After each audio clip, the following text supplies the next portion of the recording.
جب نہ جان جا رہی ہو نہ عزت جا رہی تو پھر پیسہ بھی شریعت میں حکم ہے کہ اس کی بھی حفاظت کرو. دنیا مسافر خانہ ہے. میں بار بار بیان میں کہتا ہوں, میں کیا کہتا ہوں, قرآن کہتا ہے, لیکن اس کا مطلب یہ نہیں ہے کہ اس میں چیزیں پھینکنا شروع کر دو آپ کہ یار ویسے ہی گزر جائے گی تو کوئی بات نہیں, اڑا دو, ختم کر دو, مر جائیں گے تو ویسے ہی ختم ہو جائے گا. تو مر جائیں گے تو ختم ہوگا, لیکن اس سے پہلے ختم ہو گیا تو ٹائم سے پہلے مر جائیں گے. سمجھ رہے ہیں؟ اعتدال ہے نا اسلام میں, نہ ان چیزوں سے دل لگاؤ.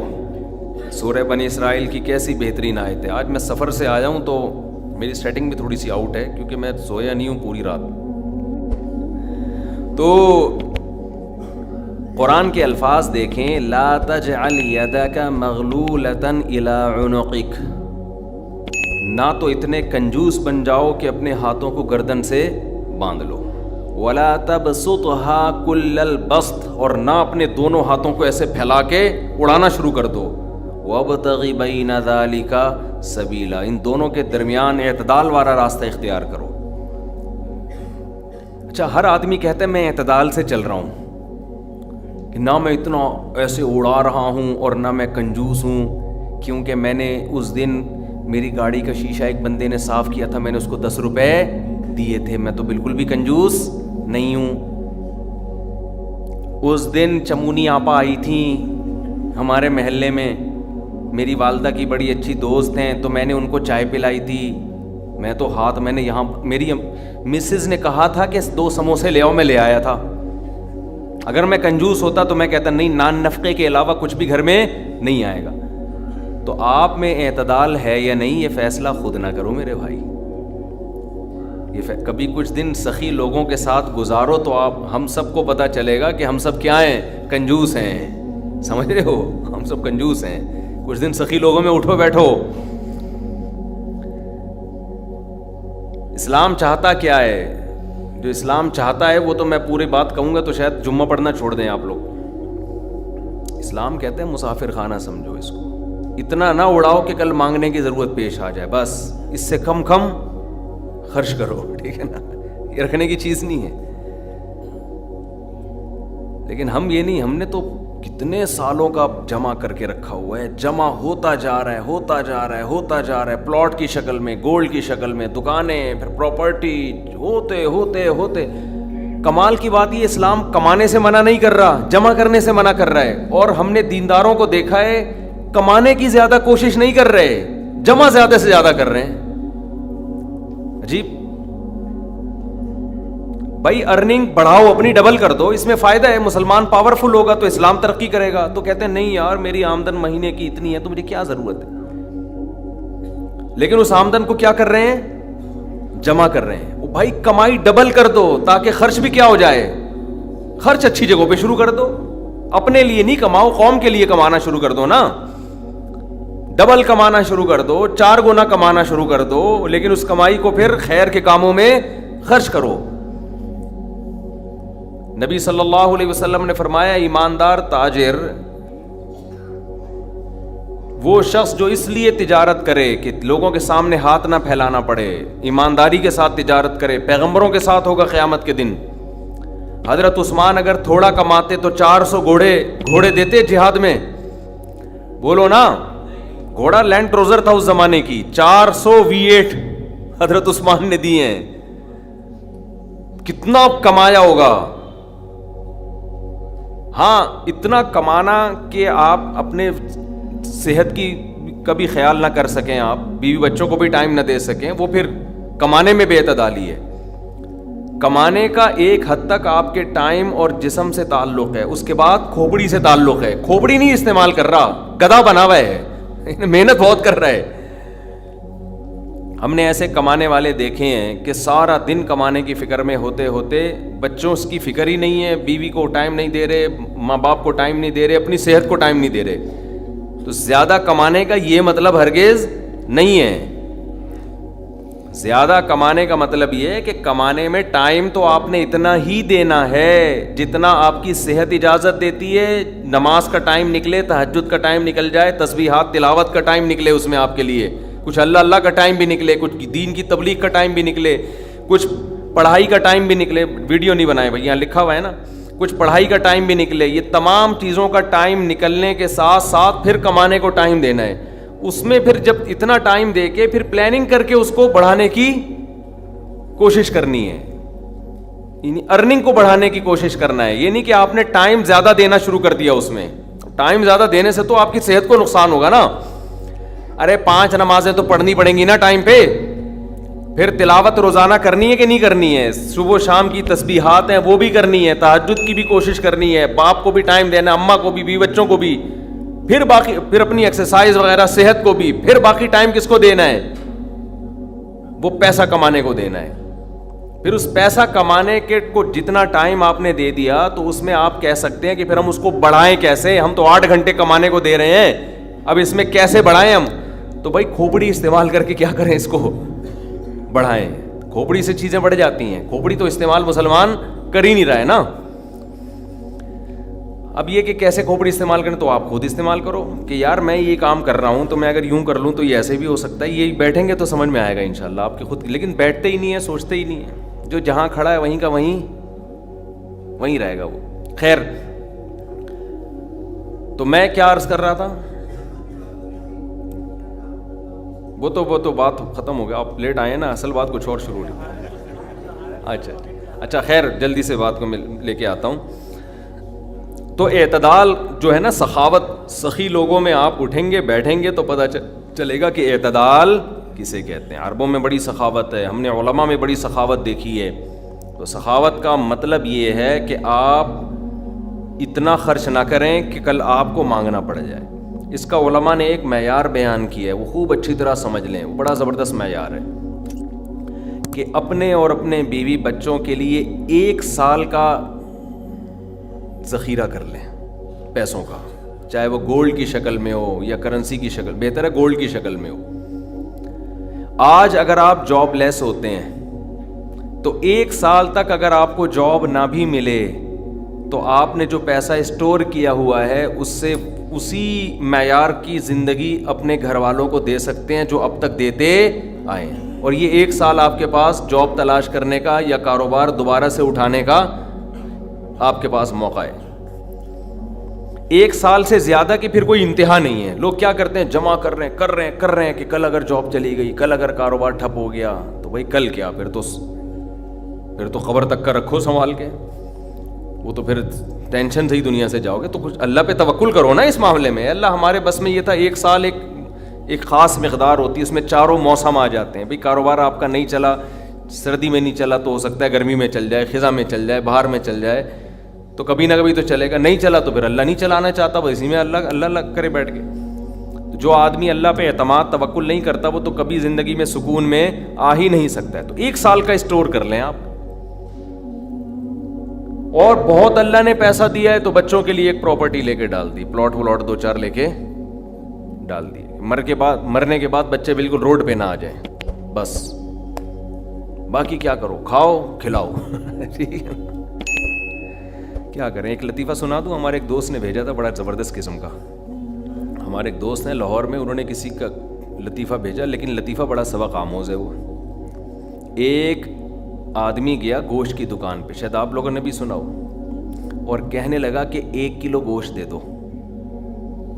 اتنے میں ایک بندہ آیا, یہ آدمی لینڈ کروزر میں گیا نا, بڑی VIP گاڑی میں, مالدار آدمی ہے. گوشت کتنا لے رہا ہے, 1 کلو. دوسرا آدمی آیا, اس نے کہا بھائی 10 کلو گوشت دے دے, چانپیں بھی اور دل بھی, کلیجی بھی, پٹ کا گوشت الگ, بکرے کی الگ نکال, فلانے الگ نکال.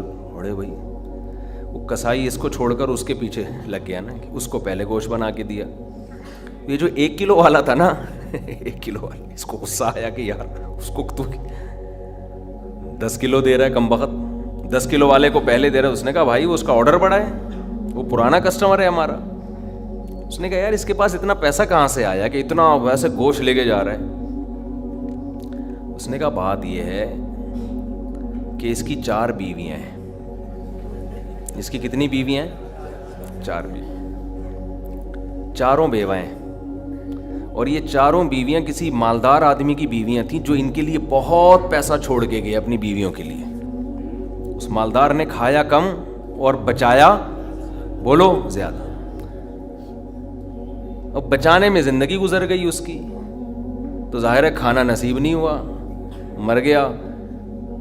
وہ مر گیا جب میں نے اس اسٹائل سے کہا نا، تو مجھے وہی یاد آ گیا لڈن جعفری، اللہ تعالیٰ، مر گئے پھر دوبارہ زندہ ہو گیا، کچھ اسٹائل اچھا تھا۔ تو بچایا نہیں، اور بچا کے مر گیا۔ اب ظاہر ہے بیوی جو تھی ان کو پیسہ مل گیا ٹھیک ٹھاک، اب ان کے پاس پیسہ ہے، بندہ مارکیٹ سے شارٹ ہے۔ عورت کو ظاہر ہے پیسے کے ساتھ شوہر بھی تو چاہیے نا، اس میں بھی ڈیزائرز ہیں، اس کو بھی ضرورت ہے میاں کی۔ تو یہ غریب کا جذبہ تھا 4 شادیاں کرنے کا نا، تو یہ کرتا چلا گیا، پرانے والے کا سارا پیسہ کس کے پاس آ گیا، اب یہ بیوی کے خرچے پہ کھا رہا ہے، یہ بچا نہیں رہا، ظاہر ہے عورت کا پیسہ ہے، تو یہ دوسرے کے پیسے پر ان کی بیویوں سے شادی بھی کی ہوئی ہے اور اس دوسرے کے پیسے پر کھا بھی رہا ہے، اس لیے یہ 10 کلو گوشت لے کے جاتا ہے، سمجھ رہے ہو؟ اس نے فوراً کہا میرے لیے بھی 10 کلو بنا دے، میں نہیں چاہتا میرے مرنے کے بعد میرا ہوا بچا پیسہ کوئی اور بے غیرت استعمال کرے، معذرت کے ساتھ۔ ابے پہلے خود تو کھاؤ، اس وقت جو تمہاری حاضر سروس بیوی ہے، بولو تم جب تک میری بیوی ہو تو کھاؤ، ٹھیک ہے نا، تم بھی کھاؤ میں بھی کھاؤں گا۔ مر گئے تو بھائی وہ اس کے لیے نکاح کا دروازہ، اور جب ہمارے بیانات چل رہے ہیں تو یہ تو اور دروازہ کھل گیا ہے، پہلے تو بیوہ کو رشتہ ہی نہیں ملتا تھا نا، اب تو بہت سی بیوہ ایسی مارکیٹ میں آ گئی ہیں، پیسہ بہت ہے، بندہ نہیں ہے، ہم اپنے خرچے پہ شادی کرنے کے لیے تیار ہیں، کوئی شریف آدمی مل جائے ہمیں، اب تو ایسی بیوہ بہت آ گئی ہیں مارکیٹ میں کہ جی پیسہ ہمارے میاں بہت چھوڑ کے گیا، بندہ نہیں ہے۔ تو میں نہیں کہہ رہا آپ بیوی کے لیے پیسہ نہ بچائیں، لیکن یہ دماغ میں رکھیں کوئی بغیرت آپ کے پیسے پہ آپ کی بیوی کے ساتھ زندگی گزارے گا، خرچہ آپ کا ہوگا، آپ اس کو پیسہ دے کے جا رہے ہو۔ تو اعتدال اس چیز میں ضروری ہے، ایسے لاوارث نہ چھوڑو اپنے بیوی بچوں کو، لیکن اعتدال، اتنا بھی نہ دو کہ ہری ہری سوجنا شروع ہو، بچوں کے لیے بھی بناؤ کچھ۔ خیر، کہاں سے کہاں بات چلی گئی یار، تو جلدی سے بات کو سمیٹتا ہوں، کیا کروں، پھر گھوم پھر کے ادھر ادھر دائیں بائیں جانے لگتے ہیں۔ تو یہ میں ان لوگوں کے لیے یہ لطیفہ ہے جو بہت زیادہ بچانے کی فکر کرتے ہیں۔ میں کہتا ہوں نا، آپ اپنی اولاد کے لیے بچا رہے ہو، اپنی اولاد کے لیے بچا رہے ہو، کھا نہیں رہے، نہ خرچ کر رہے ہو بچوں کے، تو بچے پھر جب بچوں کے پاس آئے گا تو وہ اپنے بچوں کی فکر میں بچائیں گے، تو آپ بھی تو خود کسی کے بچے ہو نا، آپ کھاؤ، بولو مجھے اپنے ابا کے بچوں کی فکر ہے، میرے ابا نے میرے لیے چھوڑا تھا، میرے بچوں کے لیے تھوڑی چھوڑا تھا۔ اور اگر آپ کے ابا نے آپ کے بجائے آپ کے بچوں کے لیے چھوڑا تھا تو آپ کے ابا تو بڑے بے وقوف تھے، کیونکہ بچوں کے لیے بھی اس لیے چھوڑا کہ وہ اپنے بچوں کے لیے چھوڑیں، پھر تو کھائے گا کون پھر اس کو بیٹھ کے؟ بات یہ کہ اللہ پہ اعتماد اور توکل بالکل ختم۔ یہ بھول گئے ہیں کہ جب انسان دنیا میں آتا ہے تو صرف پیٹ نہیں لے کے آتا، 2 ٹانگیں 2 ہاتھ کمانے کے لیے لے کے بھی آتا ہے۔ آپ کا بچہ اپاہج ہے تو سمجھ میں آتی ہے بات، 2 ہاتھ 2 ٹانگیں، تو بھائی جیسے آپ نے کمایا وہ بھی کمائے گا انشاءاللہ۔ جب آپ پیدا ہوئے تھے خدا نے آپ کی ماں کی چھاتیوں میں آپ کے لیے رزق پیدا کیا تھا، آپ کا بچہ پیدا ہوا تو اس کی ماں کی چھاتیوں میں بھی خدا نے رزق پیدا کیا ہے، تو اس کا مطلب رزق بچہ لے کر آ رہا ہے۔ تو فکر کرو اعتدال کے ساتھ، اس کو سروں پہ مسلط نہ کرو، مسلط نہیں کرو، مسلط اتنی کرو کہ بس میں نے کمانا ہے، بیوی بچوں کو فی الحال کھلانا ہے میں نے، اس کے علاوہ رزق کے دروازے کھل رہے ہیں تو کھلے، جتنا اللہ کھول دیتا ہے، بعض دفعہ نہیں کھولتا اللہ تعالیٰ، یبسط الرزق لمن یشاء ویقدر، جس کے لیے چاہتا ہوں رزق کھول دیتا ہوں، جس کے لیے نہیں چاہتا وہ ایڑیاں کس رگڑ لیتا ہے مگر رزق کا دروازہ نہیں کھولتا۔ تو ٹینشن کس بات کی ہے؟ یہ تو اللہ کے ہاتھ میں ہے، آپ نے کوشش کرنی ہے، نتیجہ آپ کے ہاتھ میں نہیں ہے۔ اللہ غریب رکھے تو بھی خوش، انجوائے کرو یار، جس نے مجھے کھلا دیا تو بس میری ضرورت بھی 2 پراٹھے ہیں، تو میرے بچوں کی بھی یہی ضرورت ہے، اللہ ان کو بھی کھلا دے گا۔ اللہ میں لاہور سے آیا ہوں، پراٹھا آتے ہی پراٹھا کھایا ہوٹل پہ جا کے، اتنا مزہ آیا کہ سبحان اللہ، نہیں ملتے پنجاب میں یہ والے پراٹھے، یہ چیز نہیں ہے پنجاب میں۔ پنجاب میں لسی ہے، پائے ہیں ہوں گے بھائی، یہ چیز نہیں ہے بھائی۔ رفیع بھائی بہت دیکھ لیا، مایوس ہوتا ہے نا انسان جا کے، وہ ناشتے کا وہ لک ہی نہیں آ رہا ہوتا۔ تو ہماری ضرورت بس یہی ہے تو اللہ دے دے تو ٹھیک ہے بھائی, کچھ بہت دے دیا, کھا بھی لیا, استعمال بھی کر لیا, تو چلو یار ایک آدھ بحریہ ٹاؤن میں بچوں کے لیے پلاٹ بنا کے چھوڑ دیا, مر آ جائیں گے تو چلو. اس سے زیادہ tension tension tension tension tension آخرت کی ہے. ہمارے ایک دوست نے پراپرٹی لی, اس کے ساتھ ہی قبرستان بھی ہے, تو بار بار وہاں کھڑے ہو کے بول رہے ہیں کہ یار دیکھو, میں ان سے کہہ رہا تھا, ان کو ڈرا رہا تھا, میں نے کہا آپ اپنا پلاٹ دیکھ دیکھ کے خوش ہوتے رہتے ہو, اصل پلاٹ تو یہ ہے, یہاں ہے, تھوڑے دنوں میں کدھر آنا ہے, ادھر آنا ہے. میں نے کہا یہاں آپ جو پلاٹ لیا اس پہ مکان بناؤ گے 10 15 20 سال کی کہانی ہے آپ کی, اس سے زیادہ کی مجھے سفید بال دیکھ کے لگ رہا ہے کہ ہوگی نہیں. اور یہاں 20,000 25,000 30,000 پتہ نہیں کتنا رہنا پڑے. تو جب اپنی پراپرٹی کو دیکھنے جاؤ, ساتھ میں یہ قبرستان پہ تھوڑی دیر کھڑے ہو کر دیکھ لیا کرو کہ یار آنا کہاں ہے, ادھر ہی. تو اتنا زیادہ خوش ہونے کی بالکل بھی ضرورت نہیں ہے. اس کی تیاری کیا کی ہے اس قبر کی, اس کی تیاری کرو. اس کی تیاری ہے راتوں کو تہجد, اللہ کے سامنے گڑ گڑانا, نظر کی حفاظت کرنا, حرام کھانے سے اپنے آپ کو بچانا, اپنی اولاد کی اچھی تربیت کرنا. یہ اس کی تیاری ہے اس قبر کی. ذکر کرنا, دیکھو یہ جو ہم ذکر کرتے ہیں نا, لا الہ الا اللہ یا سبحان اللہ والحمد للہ, یہ ہلکے کلمات نہیں ہیں. لوگ اس کو ہلکا سمجھ رہے ہوتے ہیں نا, کہ کوئی تسبیح پکڑ کے لا الہ الا اللہ اللہ اللہ کر رہا ہے بیٹھ کے, کیا کر رہا ہے, ٹائم ویسٹنگ معاذ اللہ. اللہ کو سب سے زیادہ یہ عمل محبوب ہے کہ میرا تذکرہ کر رہا ہے. ہم جب دنیا کا تذکرہ کرتے ہیں, پراپرٹی وہاں چلی گئی, ابے تجھے پتا ہے وہ بھی ہاتھ سے نکل گئی پراپرٹی, اور یہ بھی ہو گیا اور وہ بھی ہو گیا, ابے تجھے پتا ہے آج کل کون سا بزنس چل رہا ہے. صبح و شام دنیا دنیا دنیا جو کرتے ہیں نا, اس میں ہمیں دلچسپی ہے, اللہ کو کوئی دلچسپی نہیں ہے. یہ فنا ہونے والی چیز ہے. اور اگر ہم زبان سے لا الہ الا اللہ اللہ اکبر شروع کر دیں تو اس میں ہمیں دلچسپی نہیں ہے, لیکن اللہ کو اس میں بہت دلچسپی ہے. نبی صلی اللہ علیہ وسلم نے فرمایا اللہ کے ذکر کے علاوہ سب کچھ اس دنیا میں باطل ہے, سب کچھ باطل ہے. دنیا کا تذکرہ بھی اللہ کے لیے ہو تو اچھا ہے. آپ پراپرٹی بھی لے رہے ہیں تو یار اللہ کے لیے لے رہا ہوں میں, کہ اللہ کا حکم ہے کہ سب اڑاؤ نہیں, کچھ اگر اللہ نے وسائل دیے تو کچھ بچا لو اولاد کے لیے, تو اللہ کا حکم ہے تو یہ ذکر بن جائے گا. لیکن ہمارے ایسا نہیں ہے ہمارا مزاج. ہم تو دنیا کے چسکے لے کے تذکرے کرتے ہیں ہر وقت. تو یہ اس کی اگر ہم معمول بنا لیں نا, تسبیح ہاتھ میں رکھیں, میں نے دیکھا اس کا بڑا اثر پڑتا ہے. لاشعوری طور پر انسان کی زبان چلنا شروع ہوتی ہے, لاشعوری طور پر. تو عادت ڈالیں اللہ کا نام لینے کی, اس سے دماغ ہٹے گا. یہ جو گند میں دنیا کے گٹر جو ہمارے حضرت فرمایا کرتے تھے, دنیا کی محبت کے دلوں میں گٹر ابل رہے ہیں, تو سکون کہاں سے ہوگا؟ سکون خوشبو میں ہوتا ہے, گٹر کی بدبو میں تھوڑی ہوتا ہے. یہ دنیا کی محبت میں بھی اسمیل ہے, ایک بدبو ہے.